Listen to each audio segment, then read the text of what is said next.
हैं। जयपुर में एक सज्जन रिटायर हुए और रिटायर्ड होने के बाद में उन्होंने अपने लिए एक 400 गज का बड़ा सा मकान खरीदा। और वो मकान उन्होंने इसलिए खरीदा क्योंकि उस मकान के पीछे वाले हिस्से में एक आम का बड़ा पुराना सा पेड़ था और उनकी वाइफ को आम बड़े पसंद थे। तो उन्होंने सोचा कि इससे बढ़िया जो है क्या हमें मकान मिल सकता है। बना बनाया मकान था। रहने लगे उस मकान में। 2-3 महीने बीते थे कि उनके जो आसपास के दोस्त यार थे उन्होंने कहा कि आपने बढ़िया मकान लिया है, लेकिन एक बार किसी वास्तु वाले एक्सपर्ट को बुला लेते, विशेषज्ञ को बुला लेते और वास्तुशास्त्र के हिसाब से देख लेते, समझ लेते कि कहीं कोई गड़बड़ तो नहीं है, अच्छा रहता आपके लिए।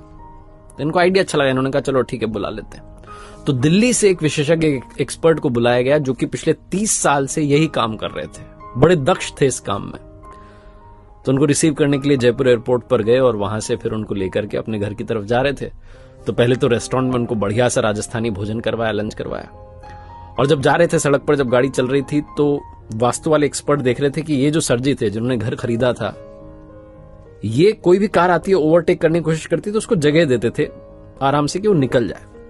तो इनसे रहा नहीं। इन्होंने पूछा कि आप हर गाड़ी को जाने दे रहे हो, ओवरटेक करने दे रहे हो, क्यों? तो उन्होंने कहा कि सर जी जो भी गाड़ी वाला आगे जाना चाह रहा है, हो सकता है वो हमसे ज्यादा जल्दी में हो, किसी इंपॉर्टेंट काम से जा रहा होगा तभी तो वो आगे जाना चाह रहा है।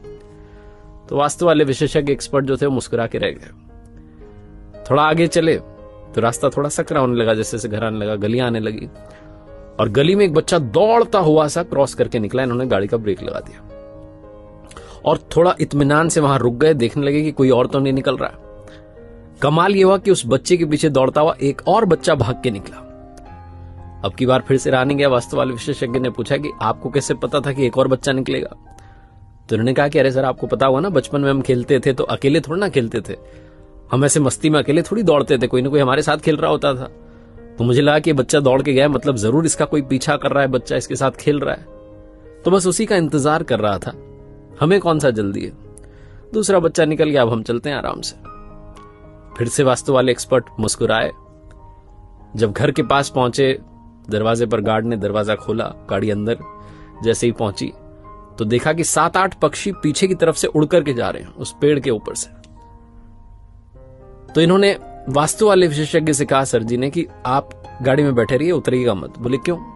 बोले वो पीछे से पक्षी उड़ के गए, मतलब कि पीछे बच्चे आए हुए हैं और बच्चे आम लेने के लिए आए होंगे बड़े प्यार से, तो वो आम ले लें, चले जाएं अपने अपने घर में, उसके बाद हम उतरेंगे, वरना वो हड़बड़ाहट में उन्हें लगेगा कि घर का मालिक आ गया, वो हड़बड़ाहट में उतरेंगे, चोट लग सकती है।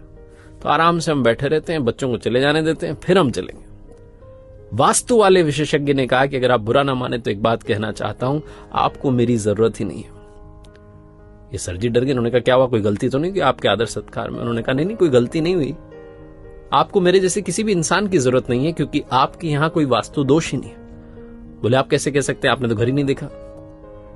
तो विशेषज्ञ जो थे, एक्सपर्ट थे, उन्होंने कहा कि अरे सर मैंने आपको पूरा नोटिस किया, आपके व्यवहार को नोटिस किया, ओवरटेक आप गाड़ी को करने दे रहे हैं क्योंकि आपको लगता है कि सामने वाला जल्दी में, उसे इंपॉर्टेंट काम है, आप उसका ख्याल पहले रख रहे हैं। गली में बच्चा दौड़ के जाता है तो आप दूसरे बच्चे का इंतजार करते हैं कि पहले वो भी निकल जाए, और यहां घर आए तो आप इस बात की प्रतीक्षा कर रहे हैं कि जो बच्चे आपके आंगन में से आम चुराने आए हैं, जिन्हें आप कह रहे हैं कि प्यार से आम ले जाने आए हैं, वो चले जाए, उनको कहीं चोट ना लग जाए। जो इंसान अपने से पहले दूसरों की खुशी का ख्याल रख रहा है, उसके घर में, उसके आंगन में किसी भी तरीके का कोई वास्तु दोष हो ही नहीं सकता।